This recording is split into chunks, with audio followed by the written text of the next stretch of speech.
Hello everyone and welcome to Twitch and Other Streaming, Growing Your Audience. I am Paul Klotz, also known as SoapboxGSQ on Twitch and Twitter, a member of the Giant Size Team Up Network, a podcaster and fledgling streamer. And I am joined by this wonderful panel of folks. Say hello. Hello. Starting with Bill here. Bill, why don't you introduce yourself? I'm Bill, known everywhere as Run Jump Stomp. I have a Twitch channel. I also record podcasts about Nintendo called Nintendo Switchcraft, and a podcast about Google Stadia called StadiaCast. Very original name. I'm Larissa Thompson. I'm the co-founder and CEO of the Templin Institute, and I also am a co-host on our Twitch streams. My name is Natalie Zina Walschots. I'm most places on the internet as Natalie Z. I work for an indie game studio, and we have used Twitch as a community management tool, as well as a sort of like transparency tool where we have done a lot of like dev streams and like live art streams, and used it as a way to connect that way. I'm Izzie Colpitts-Campbell, and I am president of the board and the programming director at an organization called Dames Making Games, or DMG, as well as the Toronto Media Arts Centre, which is where we call home. DMG is an organization in Toronto meant to support anyone interested in games, primarily those that are marginalized traditionally in the medium. We have actually been kicked off Twitch. I think the count is 3 times, which sounds way more badass than it is. When we were originally starting as an organization and started to get some traction, we thought Twitch would be a great place to stream all of our workshops so that not only people in Toronto could enjoy them. At that time, Twitch was very focused on game streaming. And so we actually got flagged a number of times, and our account was shut down a number of times because it was educational content. I'm very happy to say that I think it was actually last week we got our Twitch account back because they now actually have an educational stream.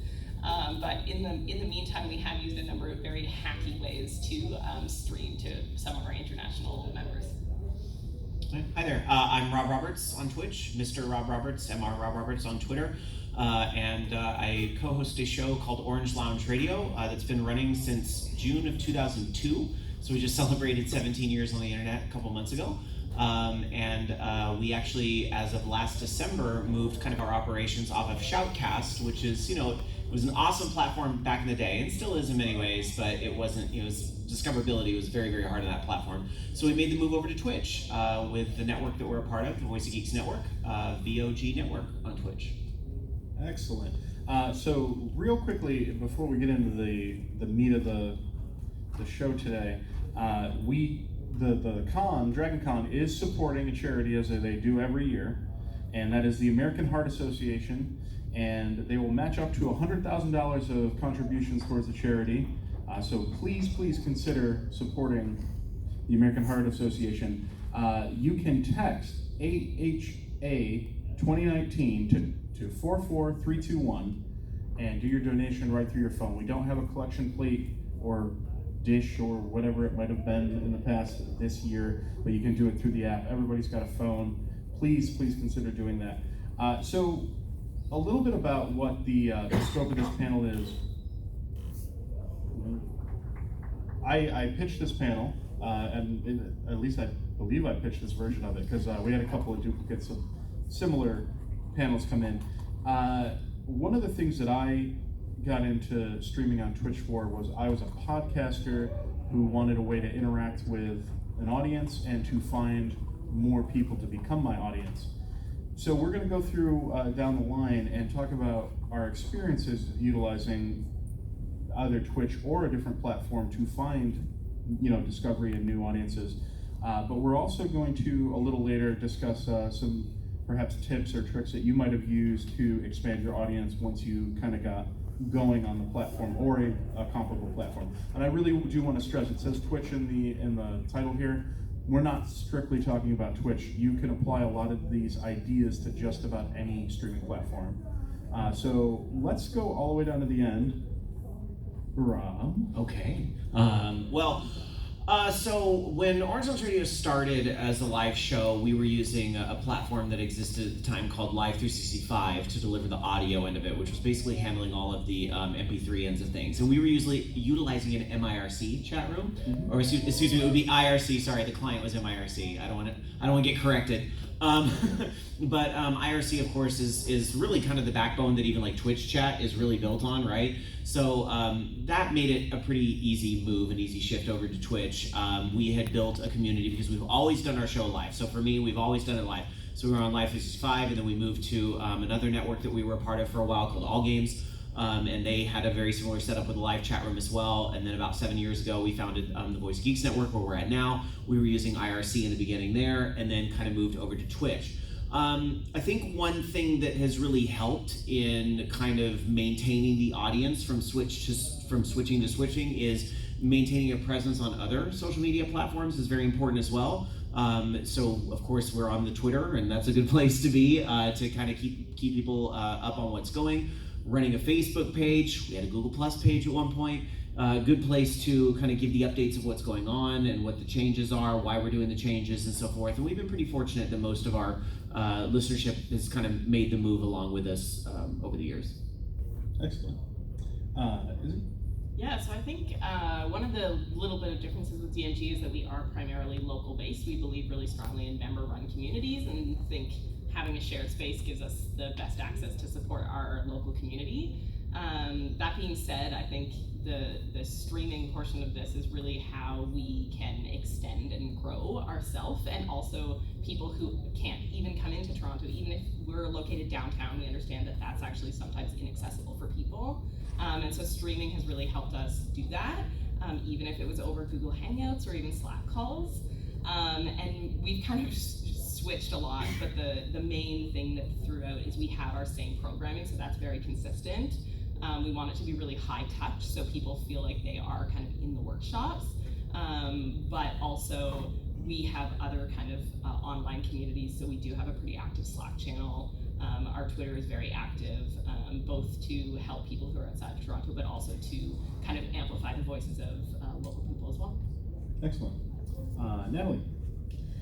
Sure. So my professional experience with Twitch and with streaming in general is relatively recent, in that it sort of has been in the last couple of years revolving around one specific project. But the thing that I think the sort of through line that I would draw in the other sorts of promotion that I've done, and the sort of like presence on Twitch, working both like for other companies and as a freelancer in particular, my presence on social has been absolutely critical toward building that like both personal and professional audience. And the one thing that I sort of tried to keep consistent throughout the sort of migration throughout various platforms is that of authenticity. I believe pretty strongly that like the person that you see on social, whether that be like, you know, the persona of the writer or the persona of the gamer or whatever, you know, sort of like interest I might be engaging in at that particular moment, that is an accurate reflection of like who I am as a person. I'm not playing a character. I am, you know, sort of trying to portray as like sort of an authentic experience of that relationship as possible with, you know, whether that's a potential reader or potential player or whatever. And in terms of that sort of like authentic experience that I've tried to bring to Stitch's streaming platform is that it was very important to me that the view of the development process that we portrayed through our live streams was accurate, which meant that it was entertaining, but it wasn't too closely curated. So if something went wrong, it went wrong. You know, and if something, you know, like a piece of art ended up like not being what the artist intended, like we didn't pretend that had gone particularly well.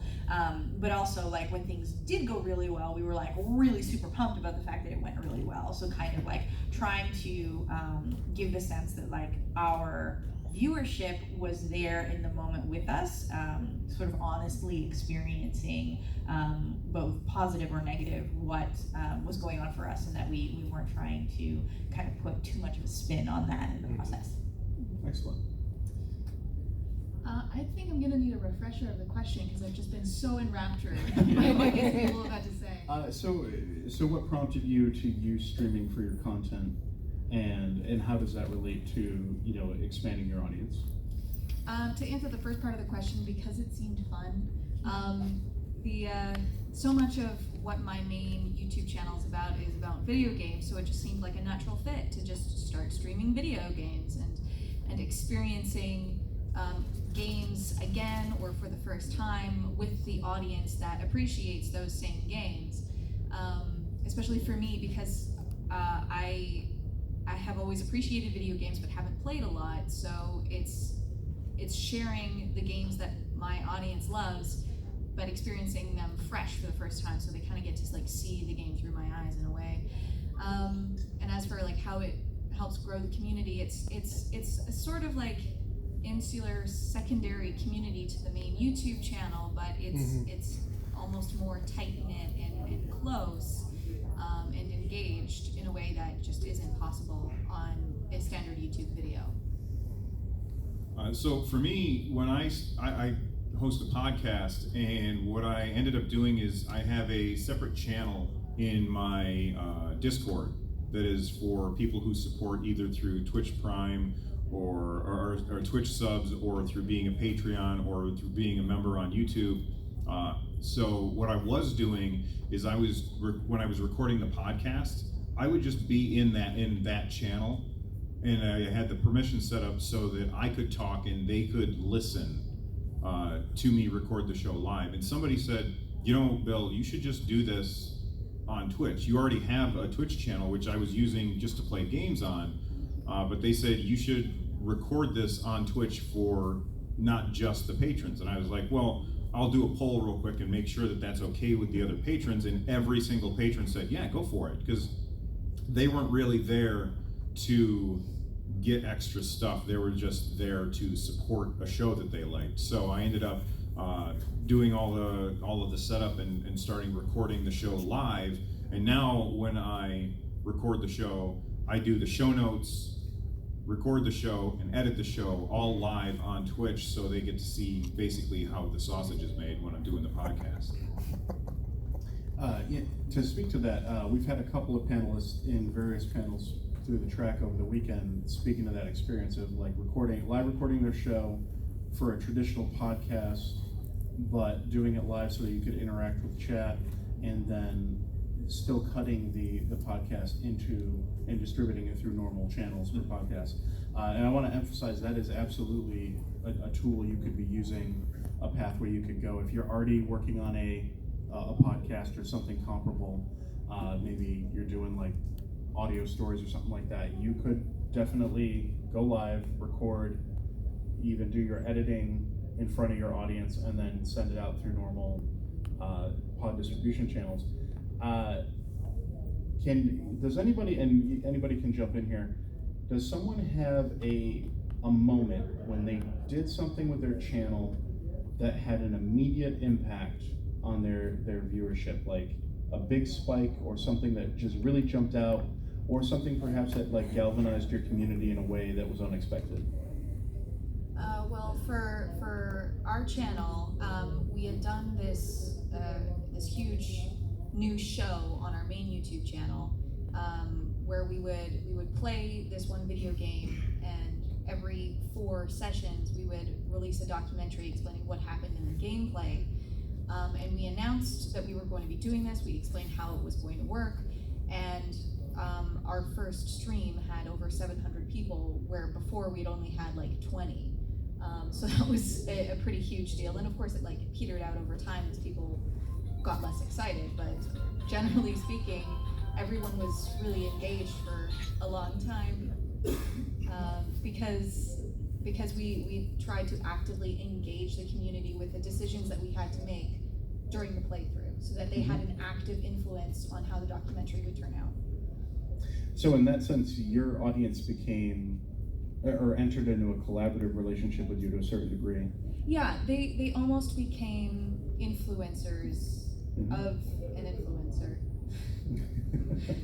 That's corny. That's an interesting take. Anybody else have a really present moment? I think that the most dramatic moment for us, in terms of our dev streams, was we had one person in particular who, during the sort of like early 3 or 4 weeks of our like twice weekly dev streams, was like always there and super interested and asking really good questions. And we kind of like got to know him a little bit over the like hour or two, stream chats that we did.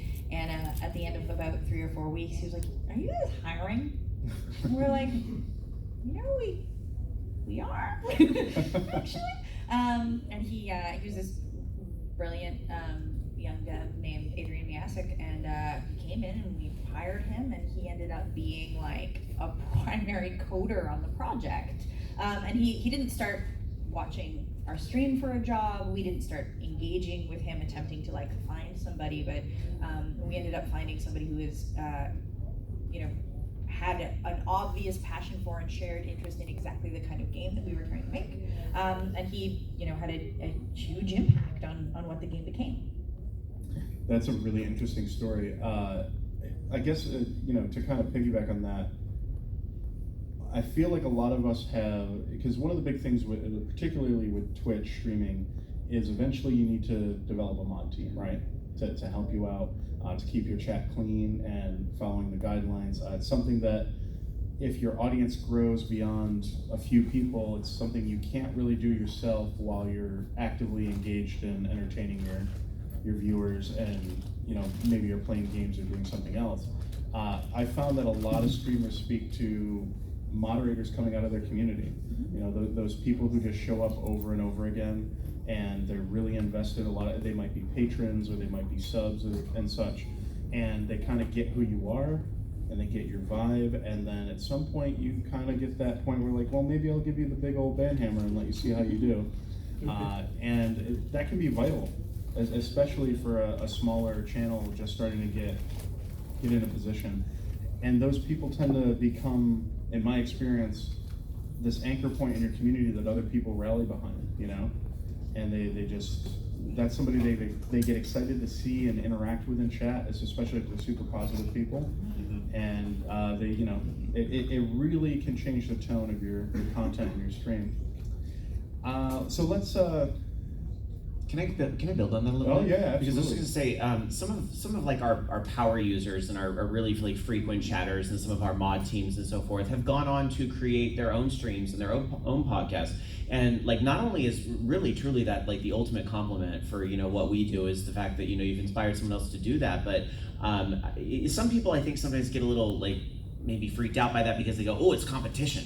Somebody else is starting to stream and maybe they're going to stream at the same time I do, but it's really, really not. In fact, I think it's really quite the reverse, because that's somebody of your community that in turn is sometimes, not all the time, but sometimes going to be kind of helping your community in turn and maybe building their own audience and then sharing stories about your community. It's like the world's greatest pyramid scheme. I tend to think of them as comrades, not competition. Absolutely. Yeah. Absolutely. I think especially when you're talking about like community development, like that's That's the definition community, of community, right? Oh yeah. Yeah, a constant comment that I see on both my YouTube channel and on Twitch is like, oh, my 2 favorite so-and-sos getting together. I'm so happy right now. Like, the audience loves seeing their favorite people communicate and get along. Like, why would you go head to head? I'm laughing because I literally saw a picture on Facebook like a few hours ago that was like, oh my gosh, Rob and Bobby are in the same room? What? Because we live on like different coasts, so it's funny. I had the exact same experience recently. I had Per Schneider, who's the co-founder of IGN and one of the hosts of Nintendo Voice Chat, on my show to talk about Nintendo. And like that was a lot of the comments when I posted, because I kept it a secret. I didn't tell anybody in case, because he's super busy. So I didn't want it to fall through. So after I recorded the show, I immediately grabbed my phone and I was like, just had Per Schneider on, blah, blah, blah. And everybody was like, oh my God, I can't believe my, 2 of my favorite Nintendo podcasters are on the same show, which was an amazing thing to hear. Excellent. So building an audience, that's the big question that most people have. And we've talked about a couple of things that have helped, but what is some advice, and we'll start down with Rob, because I know I'm basically going to ask you to reiterate some things you said earlier today Okay. and over the weekend. what are some steps that you've taken with your channel, like some approaches to grow your audience, particularly in your case because you've recently transitioned from a different platform, and you've transitioned a few times actually. So what is your strategy going into that transition point, saying, well, what we were doing before isn't working again, or could be better? Yeah, I mean, a lot of people are gonna always kind of resist the change idea, right? Because they got very used to doing things, one way. Even though it was very complicated for me to start to tell people, okay, well, if you want to listen to the show on your phone, you need to download an app called TuneIn, and then you're gonna search for this. Like, it was just getting really complicated. So I always try to also kind of explain the benefit of those types of, changes. Like, this is why we're doing it from my perspective.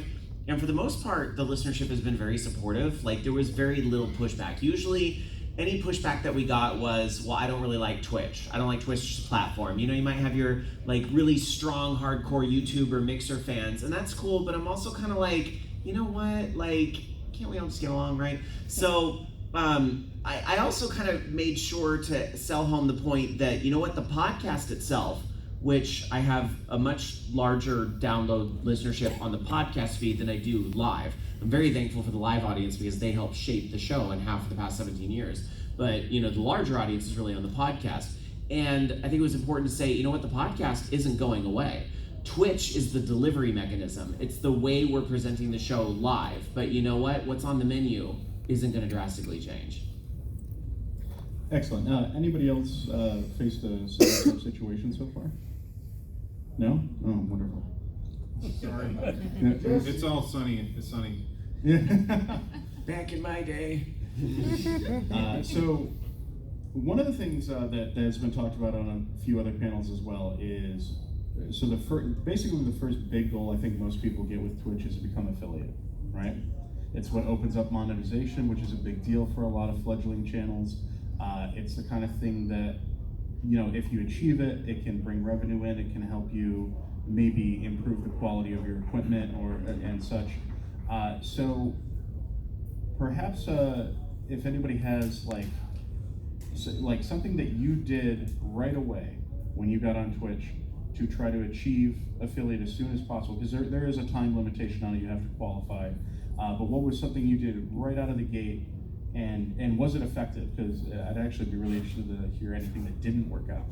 So we had quite a bit of success getting affiliate really quickly, and this might be a hilarious answer, but I literally messaged a whole bunch of people individually that I knew and said, please subscribe to my Twitch channel. So affiliate, the barrier to affiliate, it is a real barrier, but the number is also not astronomically high. When we did it, it was like 50 people. Mm-hmm. It might be a little bit higher now, but it's the same. 50. Listen, 50 people is not that many people. Probably know 50 people who at least owe you a small favor, and it is a very small thing to ask, to be like, hey, I'm starting this thing. It actually helps me a ton to do a thing that is literally takes 3 seconds and is free to you, if you just do this. And I was lucky in that I had a bit of a personal platform. I'm sort of creeping toward 9,000 followers on Twitter, and I'm a tiny bit of a person in the world, but it was still I and my coworkers said please, friends, just subscribe to this. It helps us make money right away, and we reached it very quickly. So as much as because that barrier to entry is quite low, just straight up ask people. Right. You don't feel like you have to claw every subscription out of somebody has to completely fall in love with you. You have to earn everyone. There's nothing wrong with just asking for them. One of the things that we did for our channel was when we decided to make the step of adding Twitch, we made it an event.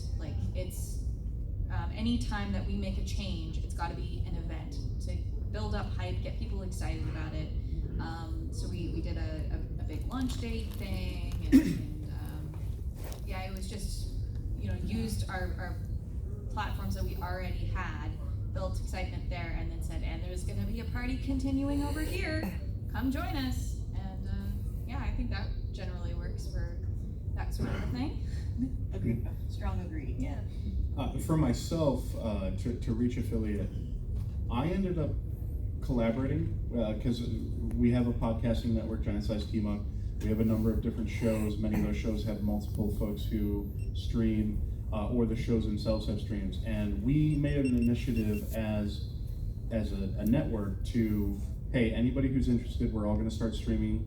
We're all going to promote each other. We're going to talk about it a lot on our shows. We're going to just push, our listeners to know that this is something that we're doing.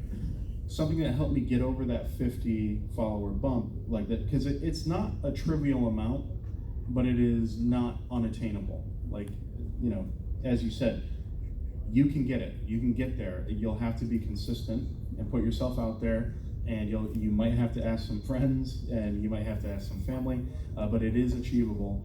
The other thing that we did is I ended up bumping into a few other content creators in other channels, kind of be really small channels, like with 2 or 3 active viewers, and just started interacting.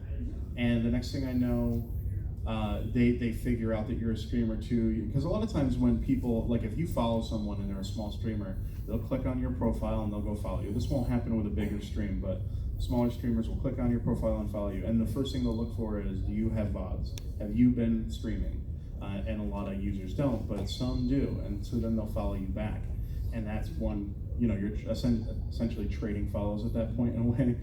But I had a few of them start calling me out, like in chat or in their chat when I came in to just hang out and be like, oh, hey, that's really, one of them was an artist. I do gaming streams, and they were doing anime art.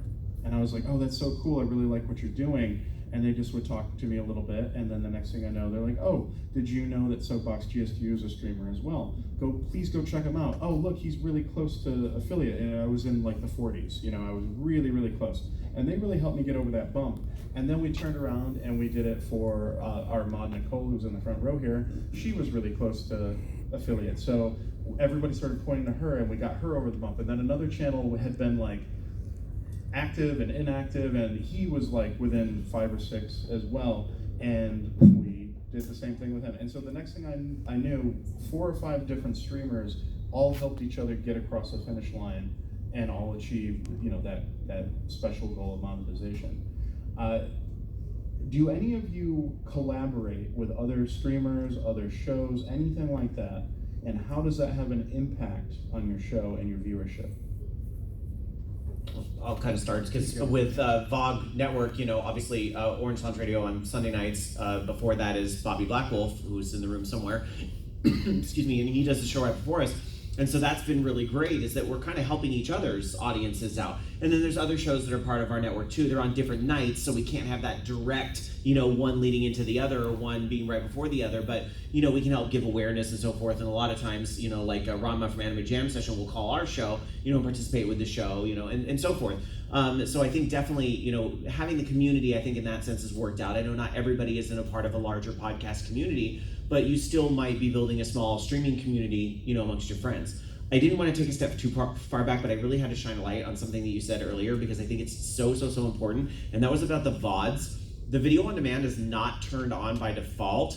So please, like if there's one thing you should do after this panel, make sure you turn them on. If it's appropriate for what you do, I understand that there might be some circumstances where that maybe isn't totally appropriate, but for most people that are like streaming games, turn that on, because what he said, 100% true. You go in and you look at somebody's profile, the first thing you're gonna be able to look at is VODs. So the video on demand is so important. And if for whatever reason you've locked away your video because that's a subscription thing, because I know we've done that on VOG, do you have clips? Because clips is still kind of like the next best thing. You might have to clip your own stuff. That's how you kind of get started, but that is very important. So, Anyone else done any collab? I'm a huge fan of raids. I think there's a lot of value in bouncing your own community around to other streamers and say, hey, go check out this person. I think you'll like them. Because then eventually that buck will get passed back to you, and you get a bunch of new people. And but also just being really considerate about it. Like when getting a raid, it's a gift and should be treated as such. And when you are raiding someone, you are gifting someone something. Like it's not a tit for tat thing, it's a gift. Yeah. something else that I want to add to that. So I like that you said it's not tit for tat. Don't go raiding a giant streamer and expect that they're going to turn around and raid you, because they have so much going on. They don't. Like, they're not going to notice, probably, because they're just too busy.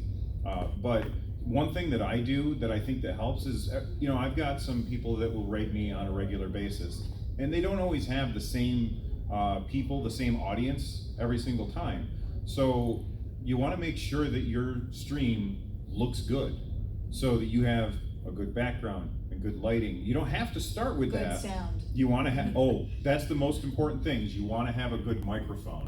Because I will put up with crappy video, I will put up with pixelated gameplay, but if your microphone sounds like garbage, I will switch off almost instantaneously. That doesn't mean you have to go out and buy a $400 microphone. Any microphone, and I wish that I had learned this sooner, because I have a Heil PR40, which is a very expensive microphone. I wish that I had learned this. If you spend $100, most microphones sound the same, especially when they're compressed going over the internet. So that's, about $100 for a mic is probably pretty good.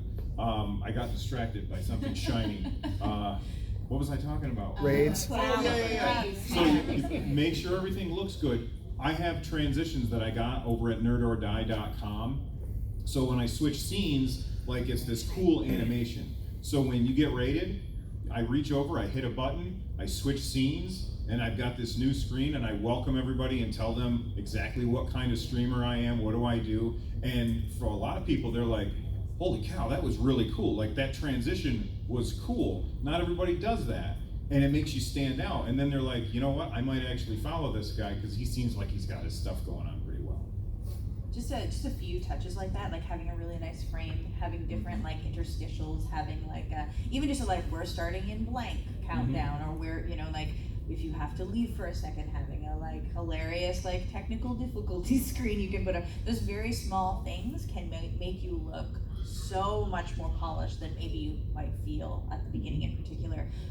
So we're both very lucky, Izzie and I, in that the game community in Toronto is super collegial and super supportive.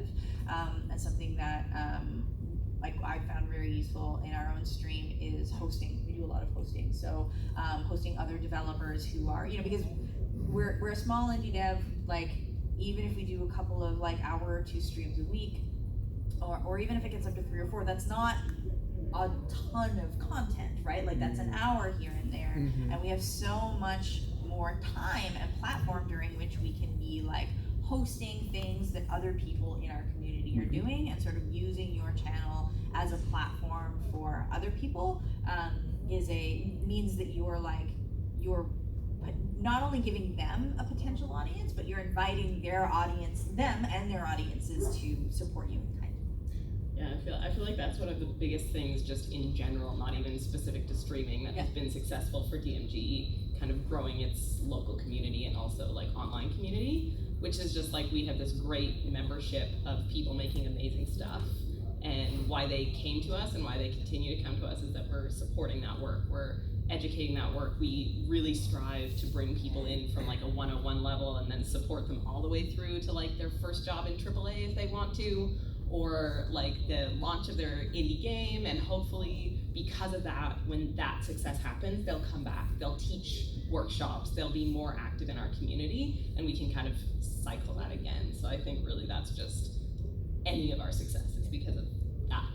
Absolutely, and you spoke to hosting. Much like rating, hosting is another tool. It's not quite as effective as rating, I would argue. But what hosting is, if you're not familiar, is you can set up a list of channels that you host, and if they're online. And you can set up a hierarchy for it as well, so that you can prioritize who you'd want to host. You would probably want to set that up to host somebody who streams the most often. We do that as a network, where pretty much every single one of our shows has the other network shows tagged to host, so that when they're live, as long as that channel's inactive, if you go to, say my channel, you will see GSTU Media, which is our network channel, is streaming right now, and you'll see their stream. It isn't as active as rating. It's not like you're not bringing people to that stream. you are setting up a mini advertisement, if you will, for somebody going to your channel to discover an associated channel with you. I totally agree, and there's no substitute for rating in that, like, I am doing a thing. I am choosing to like gather my community up like a bunch of little ducklings and take them a place. Right? That is a gift, and it's because it requires like labor and organization, but not like. I would only argue for I don't think that they're comparable exactly, but there's nothing wrong with hosting because we can't be on all the time. We can't be working all the time. And the nice thing about hosting is it is passive. Like it's a thing you can set up with channels you trust and kind of walk away from. And I think just in terms of a like life-work balance, like having that ability to still be connected with your community even when you stepped away from the screen for a minute is important. I actually think the hosting can be very beneficial because I know the way the Twitch front page is set up is that it's going to show the people that you follow first. But if nobody you follow happens to be streaming at the moment, the next thing you're going to see is what's being hosted. So I know I myself, especially, and may not be so much true on the PC, but when you're on like PlayStation 4 and Xbox One, that is like the next thing you see. So, and I know I myself, when I haven't seen any friends broadcasting, I go right to the hosting and I kind of go like, well, what looks like, and going back to the point about how your frames and all that makes it is important, what looks like it might be interesting, and I go to that. The one thing with hosting though, that hierarchy system, not so great because it doesn't change, and I think a lot of people don't realize this. Like if it starts hosting the person at the bottom of your list, and then the person at the top of your list starts streaming, too bad, because the person at the bottom is still going. It will not switch until that person stops. For that reason, I highly advise against hosting 24/7 channels. You will always be hosting that channel and nobody else, and that's completely ineffective. Nothing against 24/7 channels, you don't need the help from hosting. Yeah, that's really good. You don't want me to host the chill beats to work and study to? Sorry, maybe there's another way they can be promoted, yeah. Okay, so in a prior panel we talked a little bit about alerts and such, and another extension of that would be emotes, for example. What are some tools that are provided either through supplementary software like Streamlabs or innately baked into Twitch or the other platforms that are effective for you that you feel like are getting more engagement out of your audience and therefore helping you build that steady audience that is also going to grow? Does anybody here follow Alpha Gaming on YouTube? Okay, like 4? Okay. He puts out a lot of tools for free, and he recently put out something called a sub train, also could be used for follows as well, and I use it on my stream. He's also Harris Heller on Twitch. Really, really good guy, shares a lot of really good stuff. The thing that he did that I use is whenever somebody subscribes to my channel, which you don't have to use it for subscribing, but whenever somebody subscribes to my channel, Mario, because I do a Nintendo show, he shows up in the corner and starts running to the right-hand side of the screen. On the right-hand side of the screen is a fire. The only thing that's going to save him is if somebody else comes in and subscribes.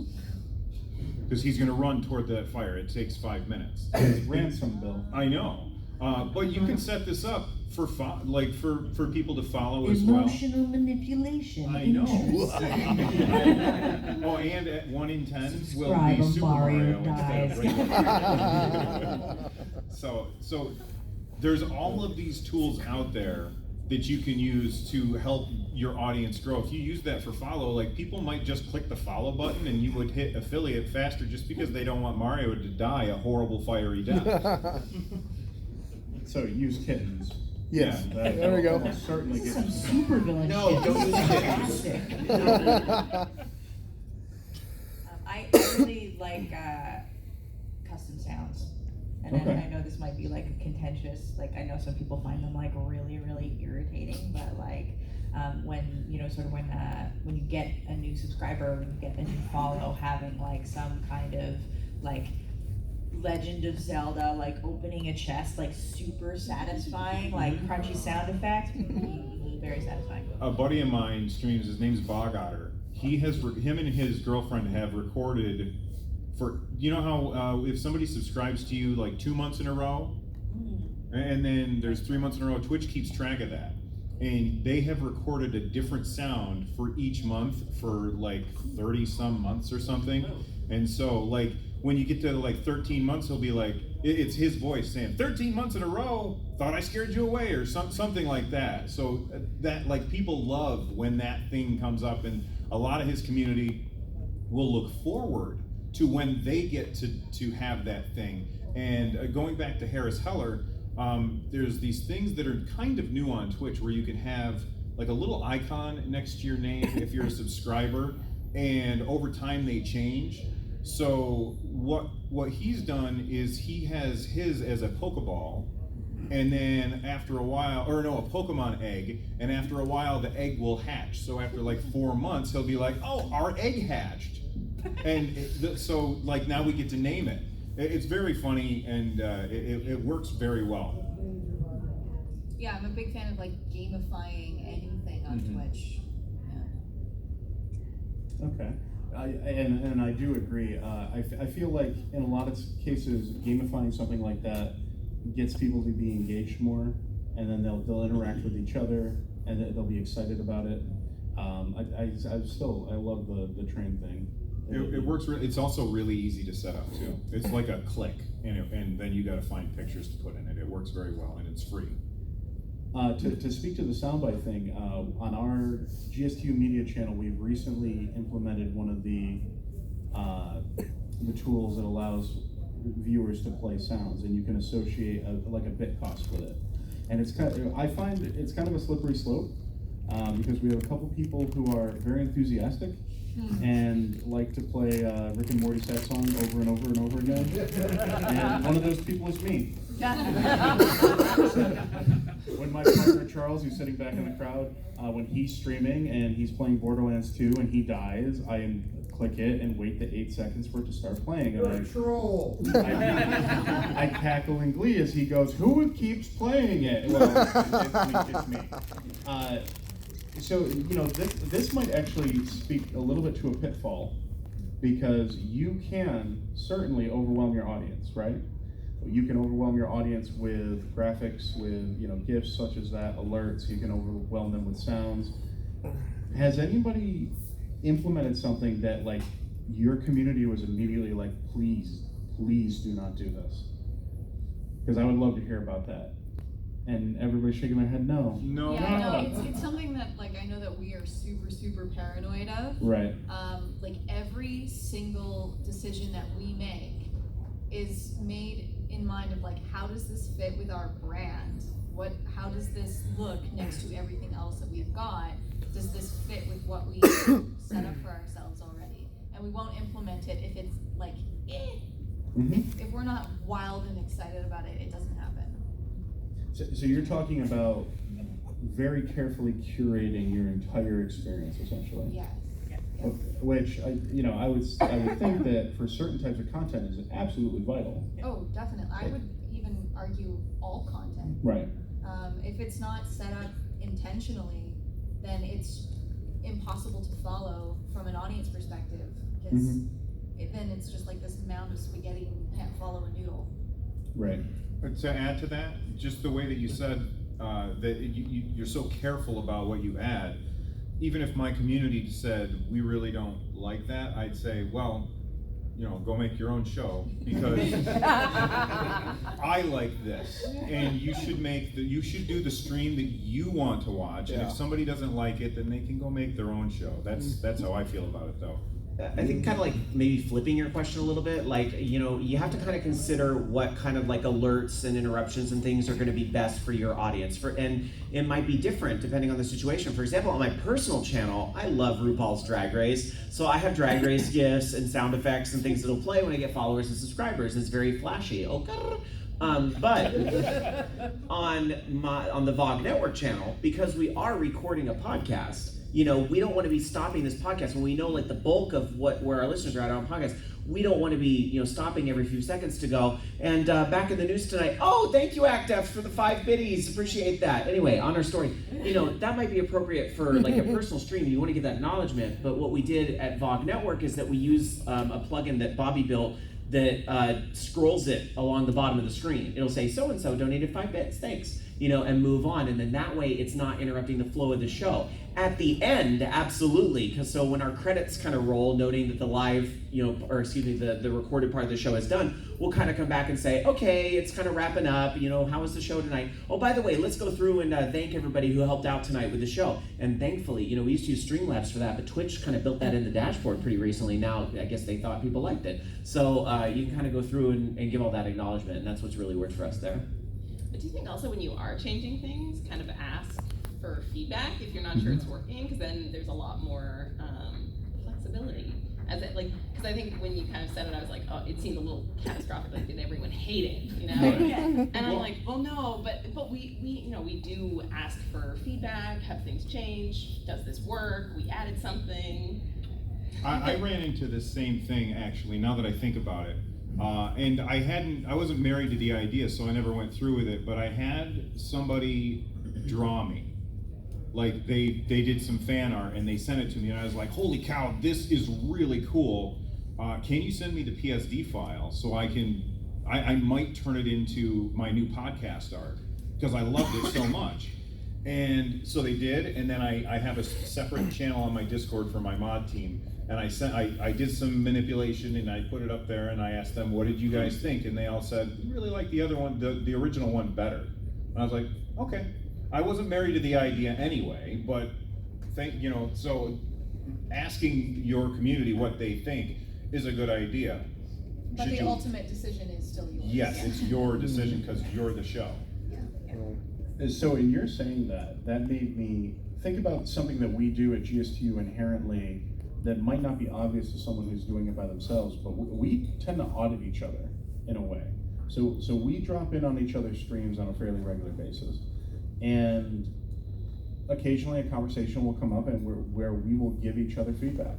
Oh, hey, I was hanging out in your stream. Bill, I've done it with you just this weekend. Hey, I was hanging out in your stream the other day.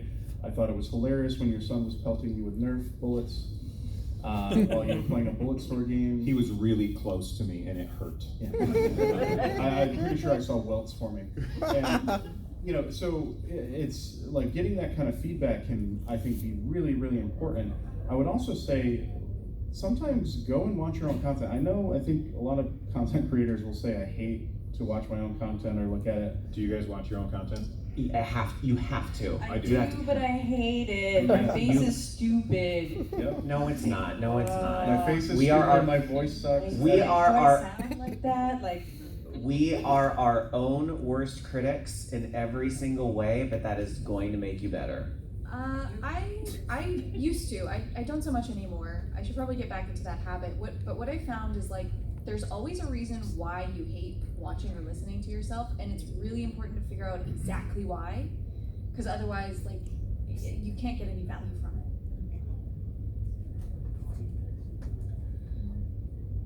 Thanks, Mike. Perfect. He just sniped the thought right out of my head. Spam. If I don't, Charles yells. Okay, to what you were just saying, context is important, right? So I think when we look at things that we're trying to do, you should always be critical and ask questions. So if you're looking at art assets to use, if you're looking at alerts, if you're looking at sound files, ask yourself, and I'm kind of repeating what we've talked about already, but really ask yourself, is this good? Is this entertaining? Do I like this? And will other people like it? Something else I suggested in a prior panel was, I think you should go find someone who's doing content that is similar to what you want to do. Perhaps you have somebody who inspired you, or perhaps someone does, say you want a podcast live, and someone's doing a podcast. They could be a completely different content area from you thematically, but their presentation is just awesome. And I'm actually going to point to Bill. Bill is somebody that I started watching recently, and I was like, what the heck? This guy's presentation is so good. Thank you. And it made me, I've been podcasting for 5 years. I've been streaming for half a year, and he makes me feel like a chump. And I'm like, I'm terrible, and I mean it. He's not terrible. He's awesome. But watching your stream really pointed out a whole bunch of opportunities for me to improve my stream, right? And I've always done that. I've looked at a lot of streamers and said, hey, what are they doing that is cool, and what is working with their audience? And also, please, consider there's going to be times when what works for someone isn't going to work for you. Yeah, I really am a fan of like stealing as many ideas as you can and making your own Frankenstein that becomes your own special baby. That you can't even recognize where it came from eventually. Baby, one might say. Yeah, there's going to be several dozen streams that look exactly like yours, Larissa, in a few days, just saying. Yeah, probably. You can follow us all at twitch.tv/frankenbaby. Frankenbaby. Well, I'm gonna get that one. Somebody better lock that down real quick. Rob, you look like you've wanted to say something for a little while. No. I'm listening. You're listening. I have a front row seat. Oh man. I was hoping you would have something. Well, we're here to talk about growing your audience. What about other ways to grow your Twitch audience? Like, what are some ways that you guys reach outside of Twitch to grow your Twitch audience? Yeah, I'd also like to know that. Leverage. Okay, so going back to like a way earlier question about, like hitting that 50 mark for affiliate, we were very fortunate that because, the show's been around for 17 years, a little while, we've have a following that, helped us reach that mark pretty quickly. But, you probably have established a following somewhere else online already, even you as an individual. You probably have Facebook friends, you might have Twitter followers, Instagram's a big thing. Are you sending Snapchats out of cosplay to 20 different people? Well, why aren't you snapping those same people when you're about to go live, especially if you're about to do something silly or unique, like you're gonna play Borderlands 3 in a cosplay outfit, as I suggested somebody do in an earlier panel. Send that stuff out, via Snap and let people know what you're doing. Leverage the communities you've already got. And you might be shy or you might be embarrassed because, it seems like everybody's streaming. Too bad. If you want to be successful, you've got to be proud of what you're putting out there, and you've got to be able to tell other people that you're doing it. Because if you're too embarrassed to tell your friends and family what you're doing, why is that? When I started my Twitch stream, it was anemic. Nobody would come. It wasn't until I started my podcast that my Twitch stream started. I get more follows when I'm not streaming than I do when I stream, because people hear that I'm recording it live over on my Twitch channel, and so they're like, oh, I'll go follow them. That is a huge win for me. Like, there's no way that I would have as many people following me on Twitch as I do if I didn't have the podcast. So what you want to do is you want to make something either on YouTube, make something on a discoverable platform like YouTube or a podcast, because then people can discover you, because Twitch is really not very discoverable. Everybody's clumped down at the bottom with all of the other zeros, and it's really hard to get out of that zero area where it says 0 listeners, because you gotta scroll for a really long time, and unless you've got like one of those weighted scroll wheels where you can just go boom and have it go for a long time, nobody scrolls down that long to find people. No. Although they did just add in the fact that you can sort by just started or by fewest viewers, which is something I usually use. I can't stand the big channels. But make something someplace else. And when you're doing that, tell everybody you can also watch me on Twitch. And that's going to help you grow your Twitch audience a lot. Okay, thank you.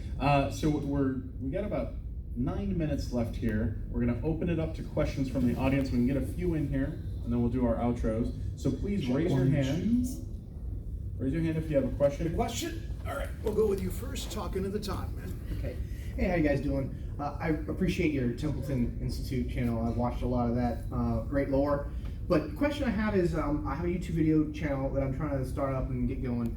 And I was thinking about, after I get a good library of content, to put it on to the Twitch stream as kind of like a, when I'm not online, like here's a reel of a bunch of my videos kind of thing. Would that be a good idea? Would that be a bad idea?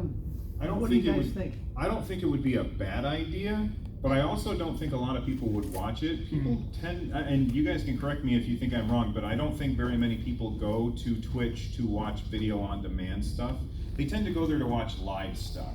That's how I feel about it anyway. Okay. So that's just my opinion, but it certainly isn't going to hurt you by doing that. Like the only thing you'll lose is the time you spend editing, and I don't consider that to be a waste of time. It's a valuable skill, to be able to create highlight reels and like just understanding basic editing techniques is incredibly valuable.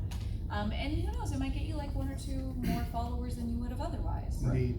Yeah. Twitch does have a pretty robust premiere system at this point. You know, I'm not sure, I don't think a lot of people are using it, so I'm not sure it's really caught on a lot, but it is a way that you can showcase your newest videos and so forth on Twitch. And what I really love about it is that, you know, if I'm not there when it's premiering, it does save the chat and all that stuff, so you can see that again a little bit later. But, you know, we did point out earlier that if you are a participant on Twitch and that's something you're going to choose to do, somebody may go to your Twitch page and the first place they're going to go is your VODs. So, you know, if you're willing to kind of put in the time too to be a part of the Twitch community, Yeah.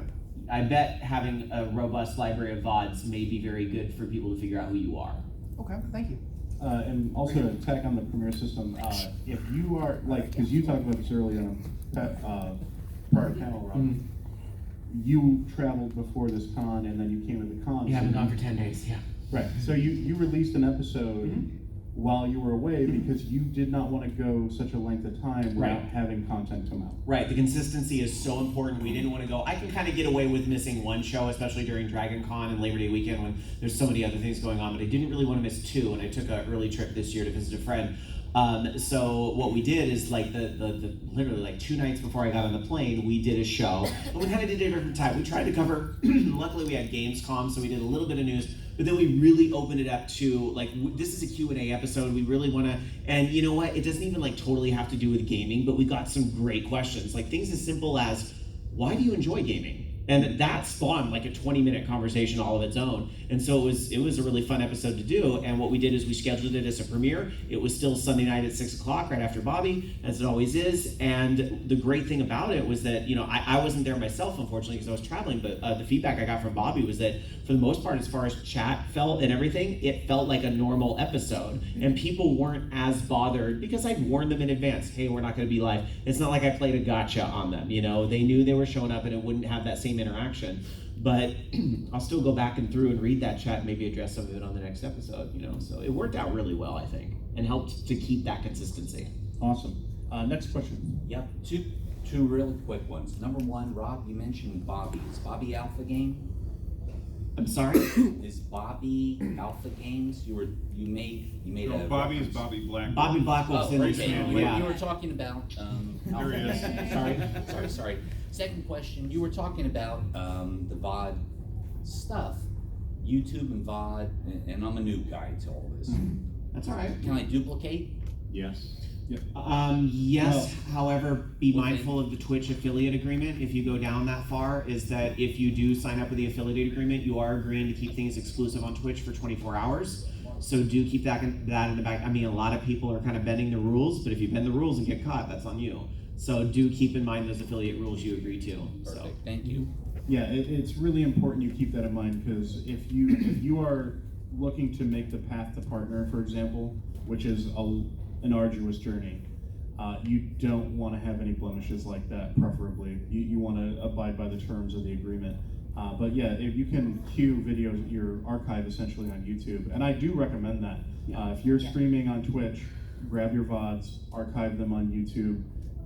You don't even have to anticipate that a lot of people will go see them. There may be a point where you have a really important moment, like a big stream, like maybe a big event you did or something, where you get a whole bunch of new, fresh faces and eyes on your content, and now you have an archive that you can point them to so they can consume your other content, and that is how you might secure a long-term fan. Yeah, it also allows you the freedom to download older streams and make like highlights or something. Thank you. And as far as I know, YouTube to Twitch, I'm not sure of all the details of the YouTube agreement. I don't think it's the same. So I don't think there's any problem if you put something on YouTube first. You can kind of put it right on Twitch as a VOD right away, but refer to the contracts and things like that. No legal advice. Yeah, I am not illegal. I am a fan, not a legal advice person. So we're going to do our outros here, but if any of you have any questions. There's one last question. Oh, one last question? Oh. Sorry, go ahead, one last question. Social media, it's never been a huge part of my life in general, so having to come up with content to post to grow like interest in the channel or have new outreach. I do video game streaming, and other than just saying, hey guys, I'm going live, what can I possibly say throughout the day to engage my audience in the channel? I don't even know what to post. So, okay. Go ahead. A really important thing that you should do is the way I look at it. I don't look at Twitter as a way for me to find new people, in my opinion. I find Twitter is the best way to engage with the people that you already have. So I tend not to post going live right now. I tend to post things that I think that my community will find enjoyable, like my son shooting me with Nerf darts. So when you get a good clip, you can share that because it's fun. But you guys might have other ideas. Yeah, I view Twitter very much as a conversation, Yes. right? Like there's sort of an endless, gigantic, ever-evolving conversation that you have the opportunity to kind of leap into and out of, and you know, sort of like contribute to as you wish, and then step back from when you want. So consider it instead of like certainly make announcements. Like I do announce, like on our both on our studio channel, as well as sometimes on my personal channel, like, hey, we're gonna go live in 15 minutes. It would be really rad if you can come over. But don't view your social media as just like announcements. It's Right. not like a news stream. It's you are participating in a conversation. Also, like, you're interesting. You're an interesting, cool person. Who has opinions. Who has opinions, and like you probably a cat that's really cute, and probably you're playing a game that you think is cool or not cool or whatever. Like you're a neat human being that has a lot to contribute to that conversation, and also a lot to like provide the earth as like a cool human other people would want to know about. So you need to become a fan of yourself and your own life in order to kind of like get people to be a fan of you and yourself and your opinions. Yeah, and adding on to that is it's all well and good to like state your opinion, but also be informed in your niche. If you're uninformed and opinionated, eventually people are going to catch on to that and leave. Very much the conversation part, very, very much that. Also, you know, assuming if your stream is about video games or you know, whatever it is, if it's cosplay creation or what have you, you probably read news and maybe once in a while want to comment on the news that's going on. So don't post your comment in the comment section because nobody should be reading those anyway. Take it to your Twitter, you know, and post something there, and then at least we can kind of choose if you have those types of comments we want to keep reading or, you know, otherwise. I think also if somebody is looking for you and you kind of just are only announcing on your Twitter, if I Google you and get to your Twitter, all I'm going to see is like, I'm going live. Exactly. I'm going live. Self-promotion, Yeah. So don't be afraid to comment. Avoid that hashtag small streamers or whatever, because the only people who look at that are people who think that they're small streamers and they only use it to advertise for somebody to watch them. Don't use that. You would be really surprised what works on Instagram. That's serious. You'd be I don't use Instagram. I don't know anything about that. So it's the hashtag rules can change from place to place, but I'll leave it at that. Check the hashtag before you hashtag it. That too. Yeah, you don't want one of those Susan Boyle issues from a few years ago, if anybody remembers that. That's a big fat quiz joke that came up. All right, that's it for today, folks. Thank you to all of our panelists. We're going to go down the road very quickly because we are over time here. Please let everybody know where they can find you on the internet, starting with Rob. On Twitter, at Mr. Rob Roberts, and on Twitch, at Rob Roberts, without the Mr., and at the Voice of Geeks Network, vognetwork.com, that's VOG Network, also on Twitch. You can find me on Twitter and most of the internet at iColpitts, and dmg.to is James Making Games website. You can find all of our social and events there. You can find me almost everywhere on the internet at Natalie Zed, so that's not like Z-E-E, but N-A-T-A-L-I-E Z, I guess, in America, but Z-E-D, that's where you can find it. Zed is the Canadian one, so that's where you can find me. You can find me on Twitter at The Real Larissa, real spelt as if it's like camera reel, R-E-E-L. And then my YouTube channel is The Templin Institute, and I'm on twitch.tv/Templin Institute. I'm on Twitter, Twitch, and YouTube at Run Jump Stomp. I'm on Twitter, Twitch, and YouTube at SoapboxGSTU, though I don't think there's anything on my YouTube feed right now that is public. But please also remind you, the American Heart Association, if you want to come up, if you're interested, I can give you the hashtag, or the text and the number that you could text to to donate if you're interested. If you'd like to approach any of the panelists, some may hang out for a few moments, and they may have to be someplace. So, be mindful or respectful of that. But thank you so much, everybody who came out. We had a great turnout, and we're coming on the tail end of Dragoncon here. So everybody, enjoy the rest of your con, and please stay safe when you travel home.